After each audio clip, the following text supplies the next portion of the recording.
Next है हमारा bacteriophage. ठीक है, एज द नेम इंडिकेट, ये क्या करता है, कैसा है ये, बैक्टीरिया ईटर है, यानी कि बैक्टीरिया को खा लेता है। वायरस विच इन्फेक्ट बैक्टीरिया, मतलब बैक्टीरियोफेज को हम बैक्टीरिया ईटर के नाम से भी जानते हैं, और साथ ही साथ ये क्या करता है, वायरस विच इन्फेक्ट बैक्टीरिया, जो कि बैक्टीरिया को इन्फेक्ट करता है। इसकी डिस्कवरी जो है वो की थी फ्रेडरिक टोर्टसर ने 1915 में, यूके के हैं, और फेलिक्स डी हेरेल नाम के एक साइंटिस्ट थे, 1917 में, फ्रांस के रहने वाले थे। इन दोनों लोगों ने इंडिपेंडेंटली, मतलब इस पे काम किया दोनों लोगों ने, लेकिन अलग अलग काम किया था। तो अगर पूछता है डिस्कवरी तो टोर्ट एंड हेरेल वैसे बताया जाता है 1915 और 1917। ठीक है, उसके बाद में अगर टर्म की बात की जाए तो कि बैक्टीरियोफेज टर्म किसने दिया है, किस साइंटिस्ट ने दिया था, तो उसमें आता है हेरल सर का कंट्रीब्यूशन जो है वो यहाँ पे ज़्यादा है। एफएसडी हेरल सर ने ही इस टर्म को दिया था बैक्टीरियोफेज को। और क्या बताया था साथ ही साथ, ये कैसा है, यूबिक्विटस इन सी वाटर, मतलब कि सी वाटर में बहुत ही ज़्यादा अबेंडेंट अमाउंट में पाया जाता है। और कितना अमाउंट होता है, 100 मिलियन पर ml, 1 ml अगर पानी लेते हैं उसमें तो कितने हमारे पास 100 मिलियन बैक्टीरियोफेज उसमें अवेलेबल रहते हैं। और साथ ही साथ ये किस में पाया जाता है, जो गंगा रिवर का वाटर है उसमें भी पाया जाता है। इसीलिए वहाँ पे क्या है, मतलब बीमारियां वगैरह नहीं होती, बोलते हैं गंगा का पानी शुद्ध होता है। So because of this. ठीक है, अब बैक्टीरियोफेज में इसका केमिकल कंपोजिशन अगर देखें, उसकी बात करते हैं, तो न्यूक्लिक एसिड जो है वो क्या है, डीएनए है, और बाकी दूसरा प्रोटीन पार्ट है।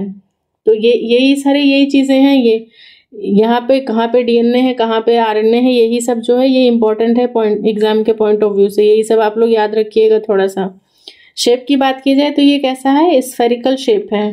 ठीक है, शेप इसकी कैसी है, स्फेरिकल है, कॉमा शेप्ड, या फिर कभी कभी ये टैडपोल लाइक भी देखने को मिलते हैं। तो हम आज कौन सा वाला पढ़ने वाले हैं, जो बहुत ही ज़्यादा मोस्ट पॉपुलर स्ट्रक्चर है इसका, वो कौन सा है हमारा, टैडपोल वाला। बैक्टीरियोफेज नेक्स्ट है, बैक्टीरियोफेज विच इन्फेक्ट ई कोलाई, जो इश्चरेशिया कोलाई को जो बैक्टीरिया इन्फेक्ट करता है बैक्टीरियोफेज, उसको हम किस नाम से जानते हैं, उसको हम कोलीफेज के नाम से जानते हैं। ठीक है, और साथ ही साथ इसको और हम क्या बोलते हैं, टी फेज भी बोलते हैं। टी इसलिए बोलते हैं क्योंकि टी जो लेटर है वो क्या रिप्रेजेंट कर रहा है, प्रेजेंस ऑफ टेल को।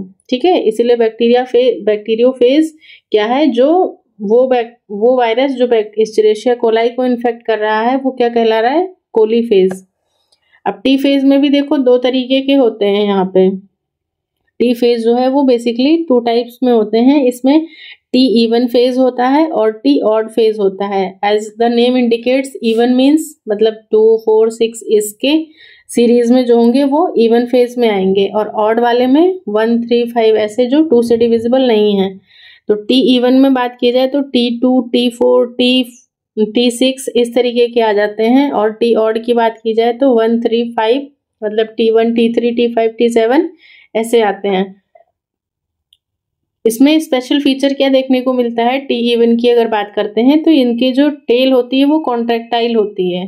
ठीक है, कॉन्ट्रैक्टाइल मतलब कि अगर ये इस तरीके से, मतलब सपोज करो कि ये बैक्टीरियोफेज है, ये बैठता है ऐसे किसी चीज पे, तो क्या है, इसकी टेल जो है वो कॉन्ट्रैक्टाइल नेचर है, मतलब ये इजिली बैठ सकता है, अपना जेनेटिक मटेरियल जो है वो सामने वाले ऑर्गेनिज्म में मतलब इंसर्ट कर सकता है।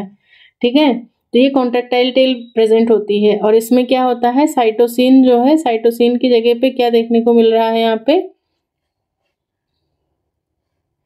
साइटोसिन की जगह पे 5 मिथाइल हाइड्रोक्सिल साइटोसिन प्रेजेंट होता है। ठीक है, कॉन्ट्रैक्टाइल नेचर है, क्यों है, क्योंकि साइटोसिन की जगह पे 5 मिथाइल हाइड्रोक्सिल साइटोसिन यहाँ पे प्रेजेंट है।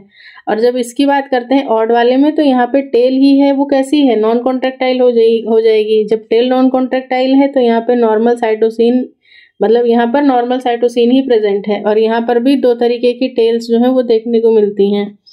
T1, T3 और T7 में शॉर्ट टेल देखने को मिलती है, लेकिन जो T5 होता है उसमें लॉन्ग टेल देखने को मिलती है। ठीक है, तो ये कुछ इंपॉर्टेंट बातें थी किसके, बैक्टीरियोफेज के बारे में। अब देखते हैं हम इसका स्ट्रक्चर। ठीक है, एक बार इसका स्ट्रक्चर भी देख लेते हैं थोड़ा सा डिटेल में। सबसे पहले क्या है, इसका हेड रीजन आता है, ठीक है। ये वाला जो पोर्शन है ये क्या है, इसका हेड है, और ये नीचे वाला जो पोर्शन है ये इसमें टेल वाला पोर्शन आ जाता है, ये टेल वाला रीजन है। अब यहाँ पे देखिए, सबसे पहले तो इसका जो हेड है, हेड की लेंथ कितनी है हमें देखने को मिल रही है 95 नैनोमीटर या 950 एंगस्ट्रॉम, और जो इसकी विड्थ है या डायमीटर है वो 65 नैनोमीटर या फिर 650 एंगस्ट्रॉम है, ठीक है। यहाँ पे जो सबसे बाहर है ये प्रोटीन कोट है इसका, ठीक है, जिसको हम लोग क्या बोल रहे हैं, कैप्सिड बोल रहे हैं, और इसके अंदर ये जेनेटिक मटेरियल जो कि कैसा है, लीनियर डबल स्ट्रैंडेड डीएनए है, ठीक है। अभी हमने क्या देखा था, टीएमवी, वहां पे क्या था, सिंगल स्ट्रैंडेड आरएनए था, लेकिन बैक्टीरियोफेज की जब बात कर रहे हैं तो यहाँ पर क्या है, लीनियर डबल स्ट्रैंडेड डीएनए है। फिर ये है इसका कॉलर रीजन, ठीक है, ये जो ब्लैक बॉक्स जैसा है, चेक बॉक्स, इसमें ये इसका कॉलर रीजन है। उसके बाद ये नीचे जो ये रिंग्स जैसा एनुलर स्ट्रक्चर दिखाई दे रहा है हमें, ये क्या कहला रहा है, कॉन्ट्रैक्टाइल शीथ है, ठीक है। यहाँ पे 24 एनुलर रिंग्स हैं, एनुलर रिंग्स हैं ये, और ये कैसा होता है स्ट्रक्चर, हॉलो ट्यूब होती है, ठीक है। फिर उसके बाद नीचे जब टेल वाले रीजन में आते हैं तो सबसे पहले ये जो है, ये टेल प्लेट है हमारा, जो ब्राउन कलर से है ना, टेल प्लेट, या इसी को एंड प्लेट बोलते हैं। इसका साइज जो है वो 200 एंगस्ट्रॉम है, और इसका काम क्या है, secrete lysozyme, lysozyme enzyme secrete करता है, मतलब जिस भी ऑर्गेनिज्म पे बैठता है, जिस भी होस्ट पे बैठता है, तो पहले ये लाइसोजाइम एंजाइम सिक्रेट करके क्या करता है, उस पोर्शन को गला देता होगा। उसके बाद ये क्या करता है, अपना जेनेटिक मटेरियल इसी हॉलो ट्यूब से होते हुए क्या करता है, उस होस्ट में इंसर्ट कर देता है। और ये क्या लगी हुई है यहाँ पे, टेल पिन्स हैं, ये इसकी, ये टेल पिन्स हैं, और साथ ही में अब ये इसका मेन है, टेल फाइबर्स जो हैं वो कितने हैं, 6 इन नंबर। यहाँ से भी क्वेश्चन पूछा गया है, मोस्ट इंपॉर्टेंट है, यहाँ से भी क्वेश्चन आया हुआ है, ये PYQ है कि टेल फाइबर्स कितने होते हैं, तो 6 इन नंबर होते हैं, ठीक। अब देखिए इसका कंपोजिशन देख लेते हैं एक बार। टिटू बैक्टीरियोफेज का शेप कैसा है, ये टैडपोल शेप का है, ठीक है। हेड मिडिल पार्ट हो गया, और टेल 3 पार्ट में डिवाइड था। हेड में क्या था, डबल स्टैंडर्ड लीनियर डीएनए था। प्रोटीन पार्ट क्या था, कैप्सिड। यहाँ पे हमें कितने कैप्सोमेयर देखने को मिल रहे हैं, 2000 कैप्सोमेयर्स देखने को मिल रहे हैं। मिडिल पार्ट की बात कीजिए तो ये कैसा है, हॉलो कॉन्ट्रैक्टाइल शीथ, ठीक है, जिसमें कितने 24 एनुलर रिंग्स प्रेजेंट हैं। और एंड प्लेट की बात करते हैं तो एंड प्लेट क्या करता है, लाइसोजाइम एंजाइम सिक्रेट करता है, 6 टेल फाइबर्स होते हैं और टेल पिन्स लगी होती हैं। तो ये हो गया एक brief discussion about the bacteriophage.